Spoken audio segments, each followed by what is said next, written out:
Bonjour et bienvenue sur ce nouveau tutoriel. Aujourd'hui, nous allons voir comment créer une photo HDR. Donc, il y a deux modes. Il y a le mode de bracketing. Donc, c'est un mode qui est déjà dans le programme de l'appareil photo où il prend soit 5 ou 3 photos. Ça dépend du modèle. Après, il y a le mode manuel. Donc, on va faire les deux et on va voir la différence. Le but de la photo HDR, pour en revenir à la photo HDR, le but de la photo HDR, c'est de prendre des photos là où il y a de forts contrastes. C'est-à-dire que là, je suis sous un pont, à l'extérieur, le soleil tape fort, et comme vous pouvez le voir, moi je suis plutôt, on va éclairer, l'appareil photo fait ce qu'il peut pour bien me capter, alors que à l'extérieur, sur les fenêtres et voire à l'arrière-plan, tout est brûlé. Tout ça, c'est parce que le capteur ne peut pas tout saisir. Il faut qu'il fasse des choix. L'œil humain est capable de voir à la fois l'intérieur du pont dans ses couleurs normales, on va dire, avec les détails, etc., comme voir à l'extérieur. Et ça, sans problème. Sauf chose que ne sait pas faire le capteur des appareils photo à l'heure actuelle. Donc, ce que nous allons faire, c'est que nous allons faire une série de photos pour après pouvoir les assembler et pouvoir avoir une image telle que l'œil humain la voit, quoi. C'est-à-dire à la fois l'extérieur et l'intérieur du pont, clair, clean et net, avec du détail. D'accord? Et donc, je ne vous cache pas qu'il fait froid, donc forcément, je vais me dépêcher. C'est un joli pont. Vous pouvez voir, il y a des belles poutres. Hein. Alors, une partie du pont pour vous est sombre, mais moi je vois bien le pont complètement. Et on peut aussi bien voir au niveau des lumières, etc. Donc nous allons y aller. Hein. Le temps de placer l'appareil qui me filme à l'arrière du réflexe. Et je vais continuer à prendre les photos. On va faire déjà la première partie, ça sera la partie bracketing, c'est-à-dire la partie avec le logiciel qui est intégré au réflexe. Hein. Alors, je ne sais pas si tous les réflexes l'ont, mais beaucoup en tout cas l'ont, c'est sûr. Il faut savoir juste utiliser ou le trouver. Donc ça, il faut regarder ça dans votre documentation. Mais sur le mien, je vais vous montrer comment ça marche. Et après, nous passerons en mode manuel. Hein. Moi, j'utilise beaucoup le mode manuel parce que justement, je veux faire plus de photos et avoir une plus grande étendue, couvrir une plus grande plage dynamique, on va dire. Voilà. C'est, enfin, le compte HDR, c'est pour capter une grande plage dynamique. D'accord? C'est-à-dire du plus clair au plus foncé. Et tout ça, on va rassembler tout ça dans une photo pour avoir ce que l'œil humain peut voir et peut capter. Donc je me répète, ça doit être le froid sûrement. Bon, allez, on va passer tout de suite à la pratique. Hein. Assez de parler, maintenant à la pratique. Donc voilà, je suis à l'arrière de l'appareil photo, hein, comme je vous l'avais dit. Donc je filme l'arrière du Canon. Donc vous voyez que la profondeur de champ elle est à f8, ISO 100, alors je garde les ISO le plus bas possible exprès pour pouvoir obtenir un résultat à la fin quand j'aurai assemblé toutes mes photos correctes. Sinon j'aurai une montée de bruit, parce que à l'assemblage, le bruit, on a une montée de bruit, c'est comme ça, c'est... Donc je reste toujours dans les ISO les plus bas possibles. Donc je suis en mode ensoleillé, et après le restant, il n'y a rien qui change. La seule chose que je vais faire pour le mode bracketing, c'est que je vais bloquer, parce que là, ça c'est pas en mode bracket. Pour faire du bracketing, je vais me mettre en priorité ouverture. Pourquoi je bloque l'ouverture? C'est pour que ma profondeur de champ ne change pas. C'est que je ne veux pas avoir une fois F8, une fois F10 et une fois F11. Ce qui va faire que mes photos vont être plus claires ou plus foncées, c'est que la différence, ça va être que ma vitesse va soit augmenter, soit diminuer. Si elle augmente, je vais avoir une image plus sombre, et si elle diminue, je vais avoir une image plus claire. Voilà. Les neurones ils vont pas bien parce que c'est le froid là, hein, ça ralentit le tout. Hein. Donc je me mets priorité à l'ouverture. pour le mode bracketing. Après ici, je vais mettre en télécommande. Parce que pour faire tout ce qui est image HDR, photo HDR, vaut mieux avoir un trépied, deux, une télécommande. Comme ça, vous évitez de toucher votre appareil photo à chaque fois et ça évite les bouger. Bien que les logiciels peuvent aligner les photos, des fois les vitesses sont tellement basses que... Et puis le fait d'appuyer sur de toute façon sur la touche fait bouger votre appareil. Après, je vais aller dans le menu, d'accord, et je vais aller chercher ce paramètre-ci, qui est correcteur d'exposition AEB. C'est ce qui va me servir pour mon bracketing. D'accord, donc je fais 7 pour valider, pour entrer dedans. Là, c'est un train qui passe. Et après, une fois que je suis dedans, vous voyez, je peux bouger, j'ai une échelle en dessous qui va se mettre, et je peux bouger comme je veux. Donc je peux augmenter de un diaphragme ou de deux diaphragmes. D'accord? Donc quand je dis augmenter, c'est plus ou moins 2. Hein. D'accord? Là j'éclaircis de 2, là je vais assombrir de 2. Donc on va rester à 2. Et il marque pour valider, appuyer sur 7. Je fais 7, ok. Voilà. Je touche à rien d'autre. Et je retourne dans menu. Et là ce que je vois, c'est que j'ai 1, 2, 3 barres. Donc ça veut dire qu'il va me prendre 3 photos. Il va m'en prendre une sous-exposée, une exposée normalement et une surexposée. Voilà. Donc c'est le but, c'est la méthode bracketing. C'est comme ça que ça marche, d'accord? Et c'est quand on va assembler ces 3 photos-là qu'on va obtenir une photo semblable à ce que l'œil humain voit. Donc la télécommande. Alors donc là je suis sur télécommande, juste ici, vous pouvez le voir. Et donc je vais déclencher. Et une fois déclenché, il va prendre mes 3 photos les unes derrière les autres. Voilà. Et là, j'ai les 3 photos. Alors le temps qui réalise. Donc là, j'ai la photo qui va être surexposée. Parce qu'on voit l'intérieur du pont, d'accord? Donc en fin de compte, lui, il a ralenti la vitesse pour avoir un intérieur du pont correct. Là, j'ai la photo, on va dire, exposée comme si quand je l'aurais pris normalement. Et là, elle est sous-exposée pour avoir les extérieurs corrects. Voilà. Donc ça, c'est la méthode alors bracketing. Donc après, vous retournez dans le menu, bien sûr, hein, parce qu'il faut revenir à la normale, on va dire. Et n'oubliez pas de revalider pour vous retrouver avec un point. Si vous ne le faites pas, à la prochaine sortie, vous allez vous retrouver à prendre 3 photos à chaque fois et vous allez chercher d'où vient le problème. Donc là, je vais prendre une photo de ma main. Voilà. Ça, c'est pour faire la séparation entre la partie bracketing en automatique. Moi, j'ai le bracketing, c'est de l'automatisme. Hein. Et la partie manuelle. Alors la partie manuelle, elle, on va être un peu plus, ça va être un peu plus compliqué. Il faut se mettre sur le mode manuel, d'accord. Centrer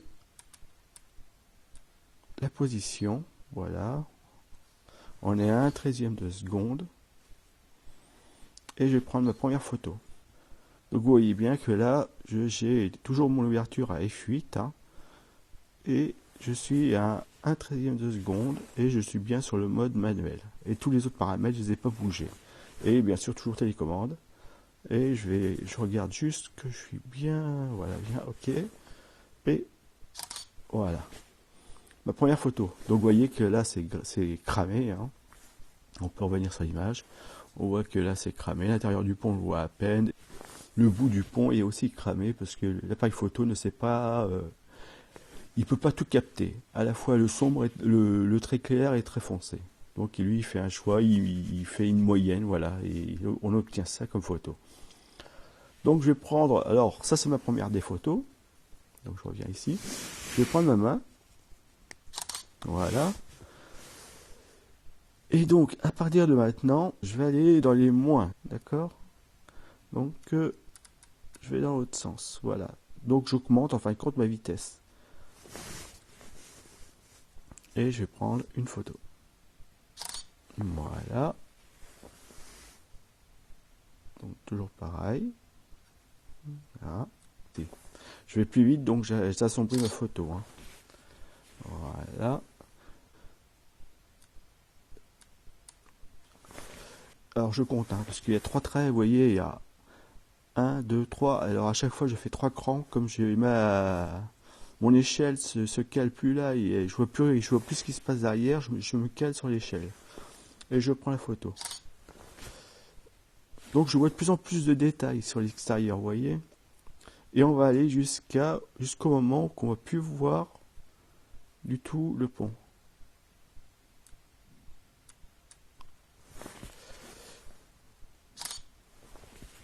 D'accord, je vois encore des détails dans le pont. Donc je continue.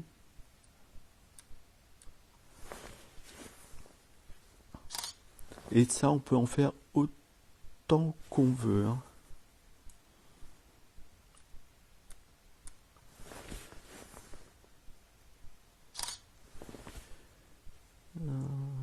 Bon, là, on commence à être... On va faire une photo jusqu'à temps que la photo soit noire. 3. Voilà. On va encore un petit peu.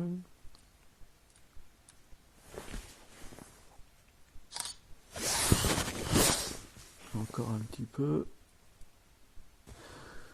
On prendra le nombre de photos qui vous intéressent. Le tout, c'est de voir toujours un nombre de photos impair.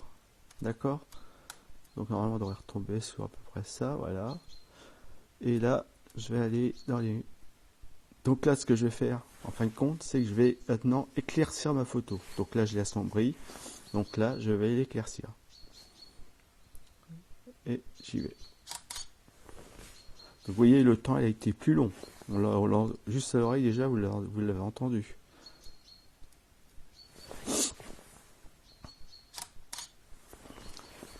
Voilà.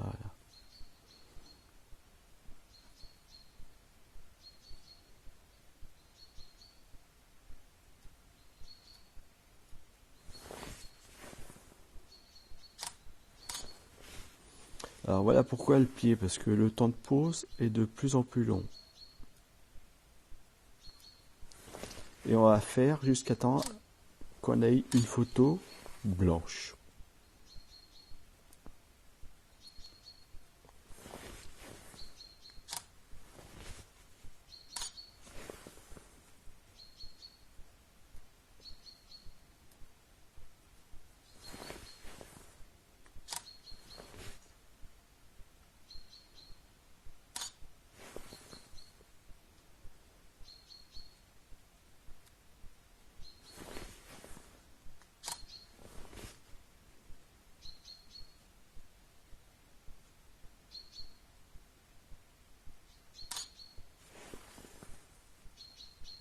Encore une, on a vu.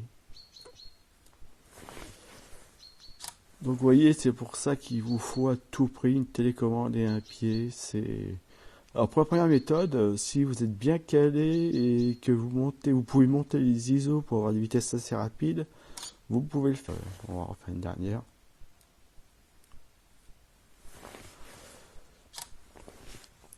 C'est possible, d'accord? Ou alors se caler sur un mur. Et si vous n'avez pas de télécommande, vous mettez la minuterie en mode bracketing et ça va, vous allez faire votre photo en mode minuterie. Voilà.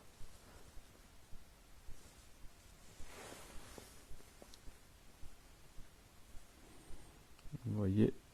Et après, hop, on peut revenir en arrière. Donc on revient à une photo, on va dire, à une vitesse normale. Donc et je vais prendre une photo de ma main. Voilà.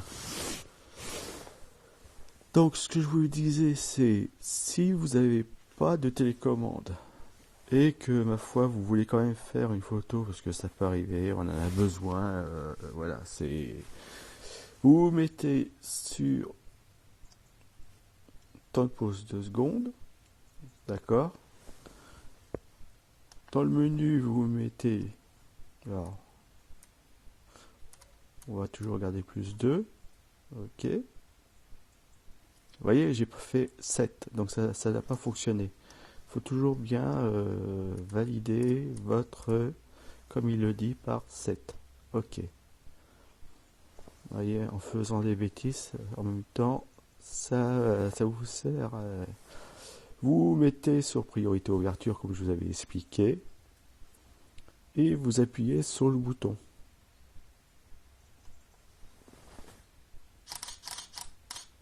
Voilà.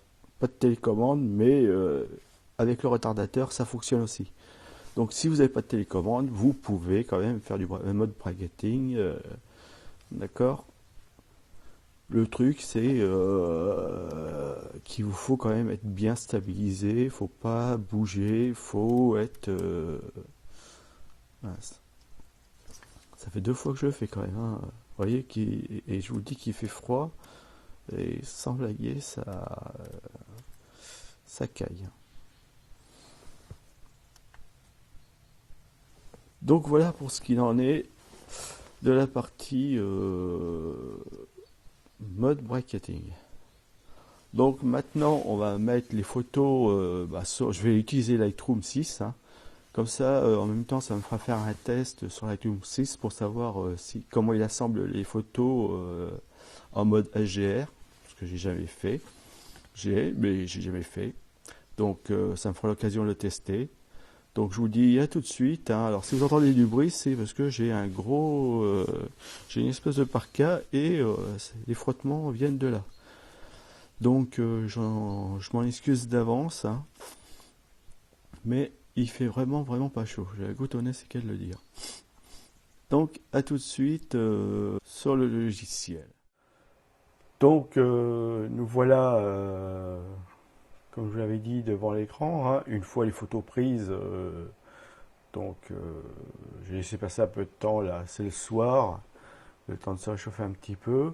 Et donc demain j'y retournerai pour faire la conclusion.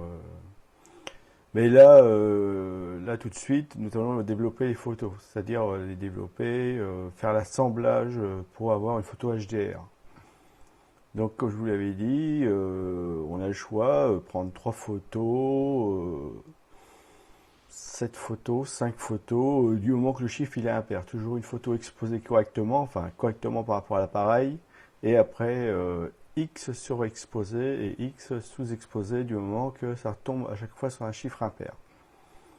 Donc là, comme vous voyez, on en a 3. Donc on en a une qui est exposée, on va dire, correctement, une qui serait sous-exposée, et une qui serait surexposée, puisque la partie ici est cramée. Donc ce que je vais faire, c'est que je vais les importer. Je les ai déjà importés d'ailleurs, je les ai déjà mises là.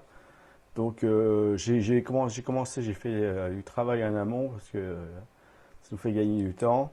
Comme je suis un bavard en plus, donc c'est pas plus mal pour nous. Et donc on va fermer ça, il n'y a pas besoin. Voilà, on a plus de place. C'est pareil au-dessus. Maintenant je peux gagner de la place. Donc voilà. Donc on a bien nos 3 images. Exposée correctement pour l'appareil. La sous-exposée, vous voyez, on voit bien le fond. Et la surexposée, par contre, on voit bien l'intérieur. Par contre, on voit plus l'extérieur.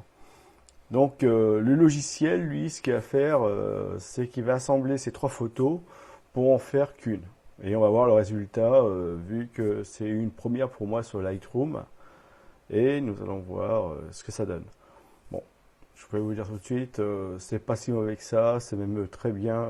Lightroom, ça devient le couteau suisse du photographe. Ce que je fais en premier, c'est je vais tout de suite corriger au niveau optique. Donc là, je peux le faire. Sur Photomatic, ça, on peut pas le faire. Par contre, ici, on peut le faire. Donc c'est un gain. Donc après, je sélectionne mes 3 photos. Ça, vous savez le faire, vous synchronisez. Et on synchronise que la partie correction objectif. Si tout, alors là vous sélectionnez tout et vous ne sélectionnez rien, c'est-à-dire que vous désélectionnez tout. Mais ce qui vous intéresse, c'est juste la partie correction objectif, rien d'autre. Il n'y a aucune modif qui doit être faite autre que celle-ci. Voilà. Donc là, il a fait, on voit que ça a été retouché sur chacune des photos. Chaque photo a été bien retouchée. Donc maintenant, il ne nous reste plus qu'à les assembler. Alors, vous faites un clic droit, hein, vous savez sélectionner vos 3 photos, vous faites un clic droit, vous allez dans Fusion et HDR.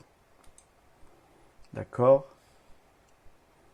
Et là, il y a un panneau qui s'ouvre, bien sûr il s'ouvre sur la page d'à côté, sur l'écran d'à côté, mais c'est le seul bon. Donc il y a nul, faible, moyen et élevé. Ça c'est suivant votre ressenti, est-ce qu'il y a eu du vent, il y a eu du bouger, etc. On va rester sur faible. Si ça avait été venteux, etc., j'aurais plutôt mis moyen élevé.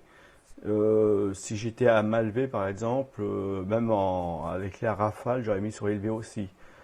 Sur un trépied qui bouge pas, où rien ne bouge, c'est un paysage où vous prenez vraiment très large, vous pouvez vous mettre quasiment sur nul. Il y a très peu de chances que votre appareil bouge. Hormis si vous avez un petit pied qui est très léger et qui a du vent, sinon ça ne doit pas bouger, hein. Donc là, on s'est mis sur faible, hein, il y a à l'abri du vent, il n'y avait rien qui bougeait normalement. Et ici, vous avez cette petite coche qui vous permet de voir justement les zones où il y aurait eu du mouvement. D'accord? Si je coche cette petite case, ça va me dire, bah, à cet endroit-là, par exemple, il y a comme un flou parce qu'il y a eu du mouvement dans l'arbre, etc.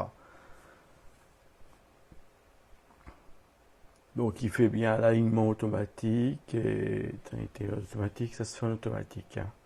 Donc voilà le résultat. Donc le résultat est pas mal. Donc une fois que vous avez obtenu le résultat de la photo, c'est-à-dire qu'il a compilé les 3 photos, où il ne vous reste plus que soit faire annuler parce que le résultat ne vous convient pas et ça ne vous plaît pas, soit vous pouvez vous promener à la photo, voilà, on peut regarder, vous pouvez voir s'il y a quelque chose qui vous déplaît. Pour moi, ça va, c'est pas si mal que ça. Je vois l'intérieur du pont et l'extérieur du pont. Vous voyez, l'HDR, c'est ça. L'appareil photo ne sait pas faire ça. Enfin, pas encore. Peut-être que dans le futur, avec les technologies, ça va tellement vite qu'il va finir par y arriver. Mais à l'heure actuelle, ils ne savent pas faire les appareils photo. Donc, ce qui laisse encore la place à la photo HDR. Et donc, si le résultat vous convient, vous faites fusionner. Voilà. Donc là, vous allez voir, alors, parce que j'ai rabaissé, mais vous voyez, il y a création HDR. Donc ça va me créer un point DNG, ici, qui est la compile, en fin de compte, de mes 3 fichiers RAW. D'accord? Parce que le point DNG, c'est aussi un conteneur, on va dire, un conteneur où il y a plein de données dedans. Et après, de ce conteneur-là, une fois qu'il a compilé, on aura encore la possibilité de faire des retouches, si la photo ne nous convient pas. Alors, vous voyez, le temps, ça met quand même du temps, hein. Donc, j'avais fait alors, pour 19 photos, sur Lightroom, ça met 7 minutes. C'est pour ça que j'ai pris de l'avance, j'ai fait avant de le faire. Et pour 3 photos, normalement, on devrait arriver aux alentours de 1 minute 45, 2 minutes, hein. Bon là, je sais que j'ai blablaté, mais sinon, ça devrait le faire. Par contre, la même chose sur Photomatix, ce qu'on va faire sur Photomatix, si vous allez voir, pour les 19 photos sur Photomatix, elles font que 2,55, c'est-à-dire 3 minutes. Et en fichier RAW aussi. Donc ça veut dire que Photomatix, lui, il est vraiment dédié à la photo HDR, et il est optimisé pour la photo HDR. C'est-à-dire que voilà, il met tout son énergie dedans mais Lightroom a quand même plus de possibilités sur moi après au niveau des réglages. J'ai pas été aussi loin que ça. Donc là, il a créé, vous voyez que c'est fini, il n'y a plus... Et notre photo, elle est ici.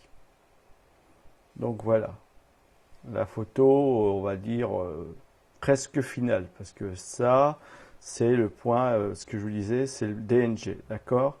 Donc c'est un équivalent, c'est propriété Adobe d'après ce que je sais. Et voilà, c'est un conteneur, on va dire. Et vous voyez qu'ici, on peut quand même retoucher certaines choses. Donc vous pouvez retoucher la balance des blancs, l'exposition si ça ne vous convient pas. Vous pouvez retoucher, enfin refaire vos réglages, luminosité, rajouter de la netteté, etc. Ça, par contre, sur Photomatix, vous pouvez pas le faire. Ça ne reste que, enfin, vous pouvez le faire si, une fois que la photo est traitée, vous l'exportez dans un autre logiciel, alors que là, on reste dans le même logiciel, il nous fait tout. Donc, c'est un plus. Donc, cette photo, eh ben, je vais l'exporter, on va dire. Donc, je vais faire fichier exporter, exporter, et dans le dossier d'origine. D'accord? Donc, je fais exporter, OK.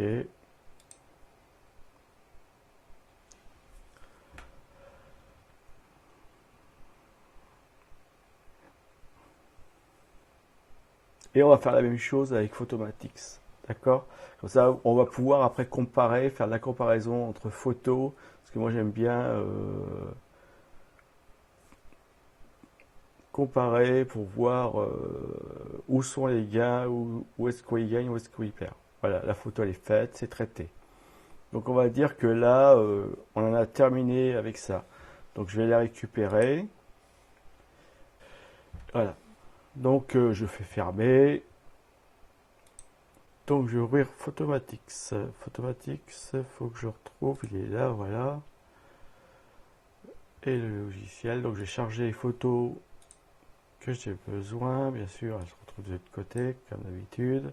Donc je vais prendre une photo, deux photos, trois photos. Celle-ci, je la prends pas parce que c'est celle qui a été traitée par Lightroom, et ça c'est le point DNG, donc je vais pas y toucher. Je prends juste celle que j'ai besoin, je fais ouvrir et OK. Donc là, je touche à rien, je fais tel que, et je fais pré-traitement. Donc il va me faire une proposition.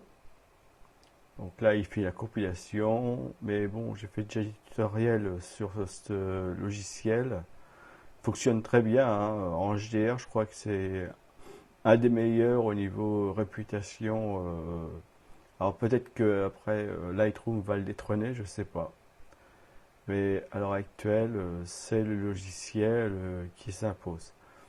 Donc là, je suis par défaut toujours la même chose, je touche à rien du tout et je fais traiter.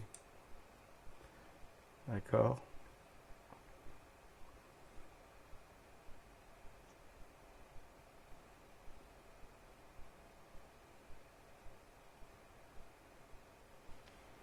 Donc c'est pareil, Photomatix va beaucoup plus vite pour compiler les photos que Lightroom, hein. Parce que peut-être que lui, justement, comme il est spécialisé dans ce type de traitement, euh,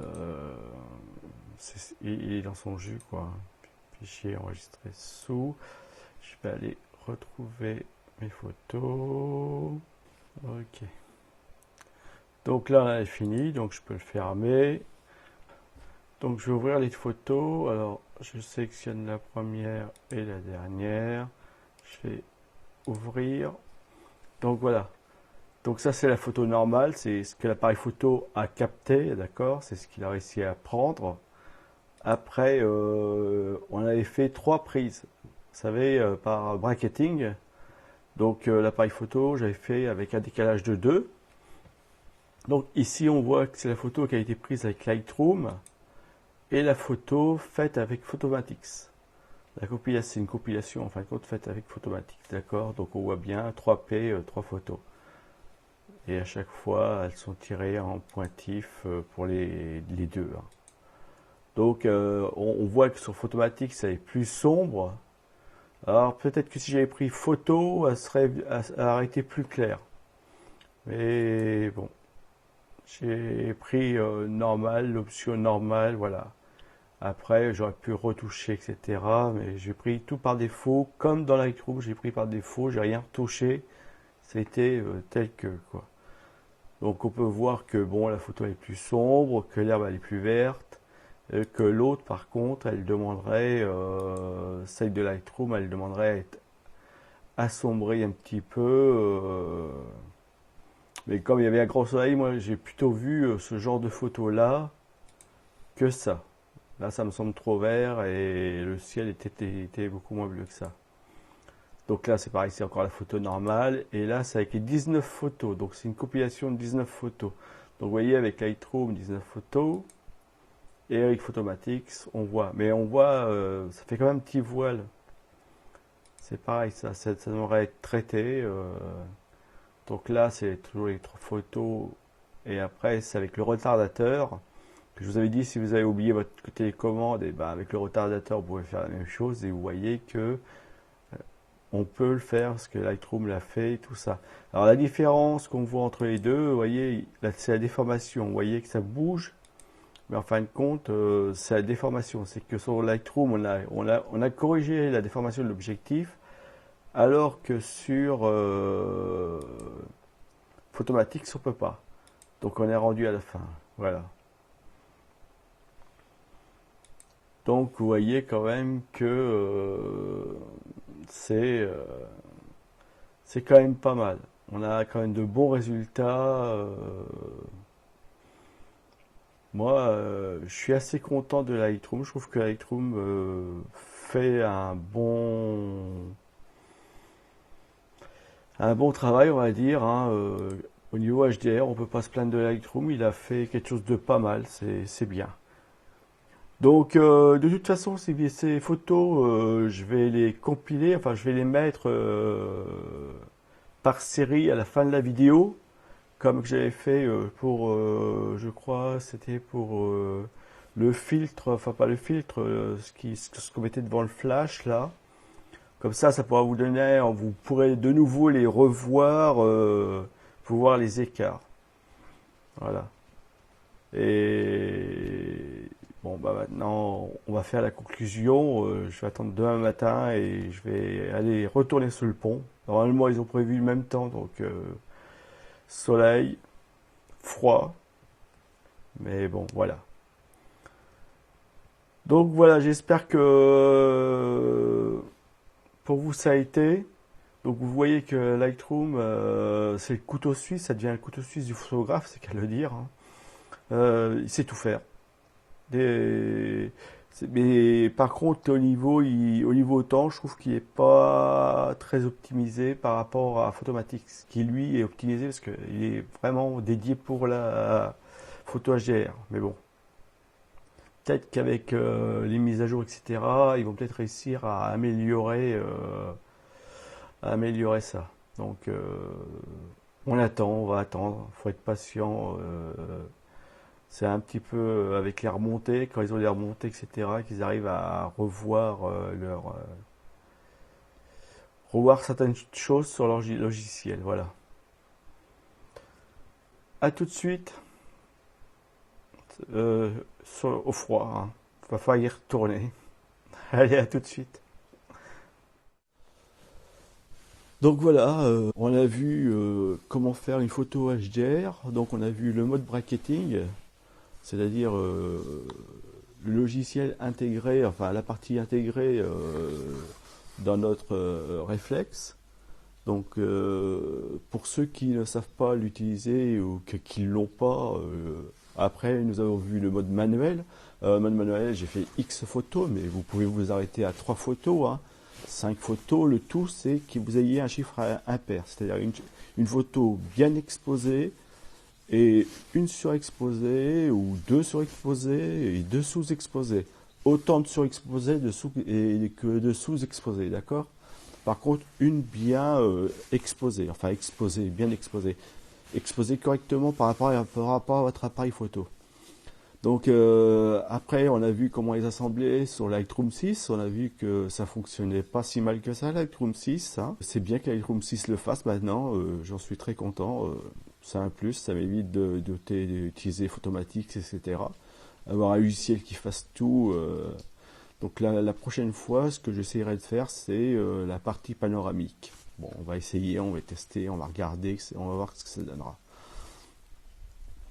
Donc voilà. Désolé si je bégaye, etc. Parce que là, franchement, ça fait très très très très froid. Malgré le soleil qu'on voit à l'extérieur, je crois qu'il doit y avoir 5 degrés, un truc comme ça.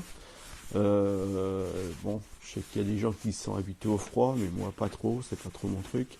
Donc, je vous dis à une prochaine vidéo. Un petit pouce vert si ça vous a plu. Si vous avez besoin de plus de renseignements, et ben, en dessous. Et à une prochaine vidéo. Merci, au revoir.